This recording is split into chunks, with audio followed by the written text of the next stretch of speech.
mesdames et messieurs, nous allons à présent écouter le discours d'ouverture de son Excellence Paul Biya, président de la République du Cameroun, président en exercice de la conférence des chefs d'État.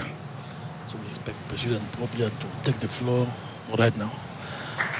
But the CEMAC Commission President was saying sweet wine needs no bush, which means he's satisfied with his stewardship at the helm of the CEMAC Commission. So we are going to listen to President Paul Biya, the current chairman, the Conference of Heads of State, as you get the applause in the background.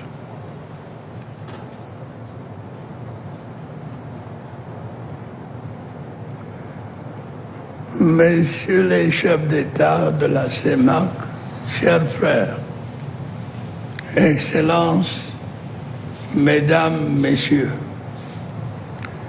je suis très heureux de vous accueillir de nouveau à Yaoundé dans le cadre de la conférence des chefs d'État de la Communauté économique et monétaire de l'Afrique centrale. Celle-ci se tient pour la première fois en présentiel depuis novembre 2019 en raison, comme vous le savez, de la survenue de la pandémie du coronavirus. Au nom du peuple camerounais et à mon nom personnel, je vous souhaite, ainsi qu'aux délégations qui vous accompagnent, une chaleureuse bienvenue et un agréable séjour au Cameroun.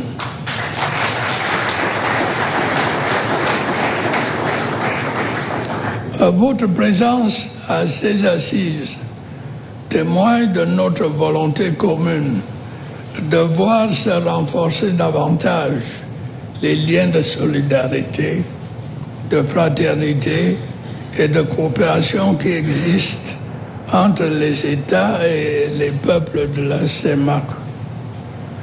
Je forme le vœu que nos travaux soient marqués du sceau du succès qui a toujours caractérisé nos rencontres. Messieurs les chefs d'État, chers frères, les défis qui nous interpellent dans notre marche vers l'intégration de nos pays sont nombreux et variés. Le monde change. La CEMAC ne saurait rester en marge de ce mouvement. Comme vous le savez, le monde est devenu un village planétaire. Les distances ne constituent plus un obstacle. Les interconnexions s'entremêlent et nous sommes tous devenus dépendants les uns des autres. La guerre en Ukraine, avec la flambée des prix des denrées alimentaires et énergétiques qu'elle a entraîné, les vagues successives du Covid-19, avec ses répercussions sociales et économiques négatives partout dans le monde, sont là pour le démontrer. La pertinence des réformes structurelles que nous avons entreprises dans le cadre du programme de réformes économiques et financières de la CEMAC trouve sa justification dans notre prise de conscience des mutations profondes en cours dans le monde et dans notre sous-région. Cette rencontre nous offre l'occasion d'examiner, entre autres, l'état de mise en œuvre de ce programme qui, je le rappelle, est, selon les experts, la voie à suivre pour consolider la vitalité économique de notre sous-région. Elle nous permettra également d'aborder les conséquences de la guerre russo-ukrainienne sur nos économies, mais aussi la rationalisation des deux communautés régionales économiques de l'Afrique centrale, pour ne citer que ces points-là.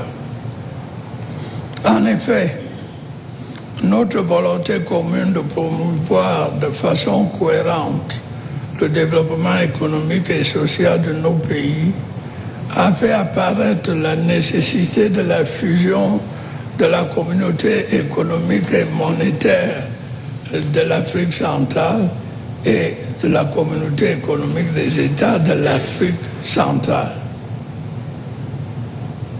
Il en est de même de la réforme de certaines institutions communautaires, notamment la Banque de développement des États de l'Afrique centrale ou de la fusion des deux bourses de la sous-région.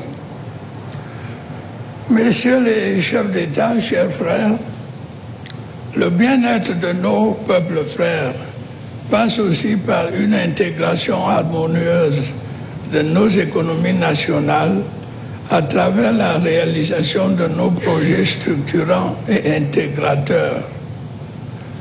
À cet effet, il nous faudra mettre l'accent sur la mise en œuvre de notre programme économique régional de deuxième génération. Ce programme s'articule autour d'un portefeuille de 12 projets intégrateurs prioritaires susceptibles d'accélérer l'intégration physique et commerciale de la CEMAC. Il nous faudra également accélérer la mise en circulation du passeport biométrique CEMAC. Toutes ces actions vont favoriser un meilleur maillage de nos États, une circulation accrue des hommes et des biens, ainsi qu'une amélioration de la performance de nos économies. Mais tout cela ne saurait se réaliser sans la paix et la sécurité à l'intérieur de nos frontières nationales et sous-régionales.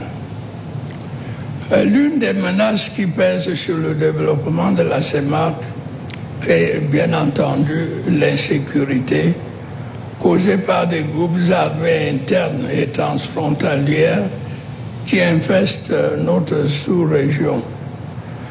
Leurs activités sont d'autant plus pernicieuses que l'une de leurs attaques a coûté la vie à notre regretté frère, le président Idriss Déby Itno. Elles obligent nos États à consentir d'énormes sacrifices en termes de dépenses de sécurité. Des progrès considérables sont enregistrés ça et là, mais nous ne devons pas baisser la garde ni réduire nos efforts. C'est le cas en ce qui concerne, par exemple, la lutte contre le groupe terroriste Boko Haram. Nous devons rester fidèles à nos engagements nationaux et communautaires pour que la paix et le progrès reprennent droit de cité dans nos pays et dans notre sous-région.